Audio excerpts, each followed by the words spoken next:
We're going just slightly south of that to Washington, D.C. now, where Brett Kavanaugh has angrily denied a university professor's accusation that he sexually assaulted her 36 years ago. This is as he fights to salvage his Supreme Court nomination. Christine Blasey Ford appeared in public for the first time to detail her allegation against Mr. Kavanaugh, a conservative federal appeals court judge chosen by Donald Trump.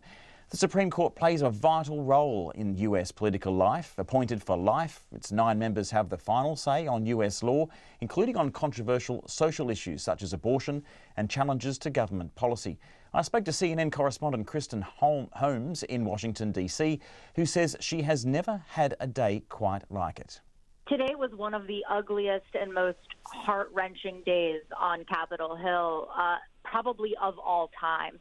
We watched Christine Blasey Ford give her testimony in raw detail, and it was so clear that what she was saying was a memory, was something that had happened to her, and she was reliving it.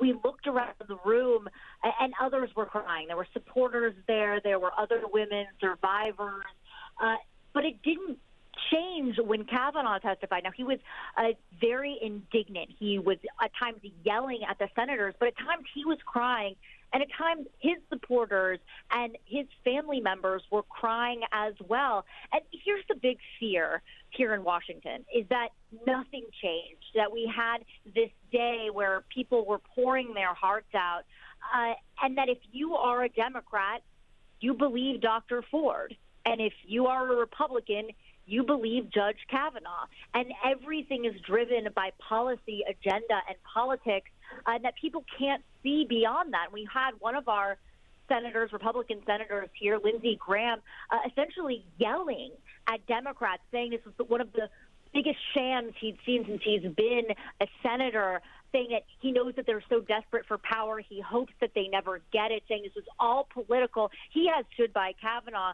essentially since the very beginning. And he said going into the hearing that he was going to be standing by him. It was incredibly tense. We know during Ford's testimony, because of optics, the Republican senators, all male on the committee, did bring in an outside counsel, a sex crimes prosecutor, a woman, to question Ford. So that wasn't quite as tense or as heated. But then senators stepping in when it became Kavanaugh, and there was a lot of yelling, a lot of contention. Actually, at one point, Kavanaugh apologized to Senator Amy Klobuchar, whose father is an alcoholic, when he was shouting at her if she drank. And he came back from a recess and said he was sorry for getting so upset, again, stating that his life was on the line. His life had been ruined. His wife's life had been ruined, his children, and he was going to be forever tainted because of this situation. Yeah, so what we have, Kristen, is this sort of event that happened, this incident, alleged incident happened decades ago while they were both teenagers. It's been playing out right over the world. We're talking about the most politicised court appointment. Lindsey Graham, as you said, shouting, accusing the Democrats, but really, in a sense, the Republicans had delayed Barack Obama's appointee for the Supreme Court as well, waiting until the election to get greater numbers there. So it's a he said, she said political-wise, and it's a he said, she said in terms of the substantive matter of what's being accused here. I mean, what can possibly come out of this? Well, that's the big problem, is that not only does anyone know, but everyone just feels drained here. If you were watching it, if you live in Washington, if you cover politics, this was a horrible moment for American politics. It was so ugly, just the partisanness of the whole thing. It is not, we have not had in modern history a Supreme Court nominee be confirmed on party lines, like with no one crossing over from the other party. And it's possible that this could happen with Kavanaugh. And it just shows you how much things have changed in the last 10 years.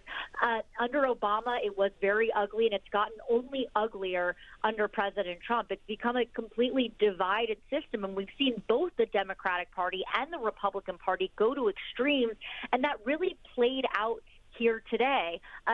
It was protesters, survivors screaming in the faces of Republican senators. Again, seeing these senators getting riled up defending Kavanaugh. It was so much anger and tension, and that is really the takeaway here, is that this has become such a political event, and we are talking about people's lives. Yes, and I've noticed, right, Kirsten, that Donald Trump, of course, as you say, has been so politicised. He's numerous times come to the defence of Brett Kavanaugh, although he says, I think at one stage he said, I am open to being convinced, but I've got to see the evidence here. Kavanaugh says, I won't be bullied or intimidated into withdrawing from this process. You'd think his reputation would be pretty shot by now. But just talk us through briefly about what happens now. What's the political process? What's got to happen for him to be nominated or for his appointment to fall down?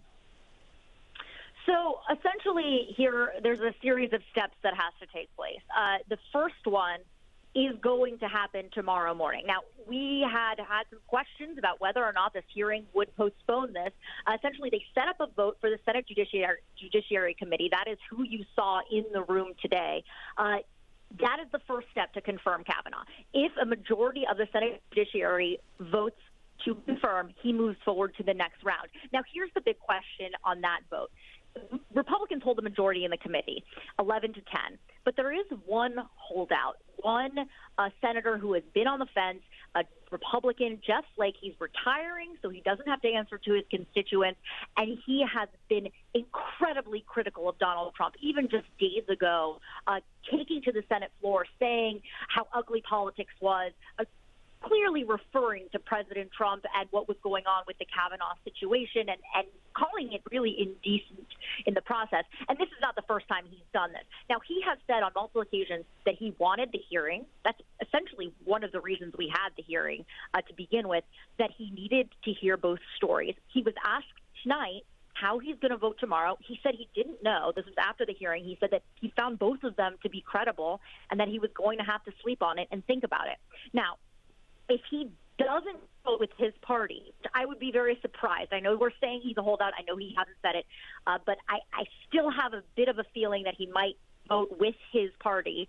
But if he doesn't, then Kavanaugh's nomination ends right there. That's Kirsten Holmes in Washington.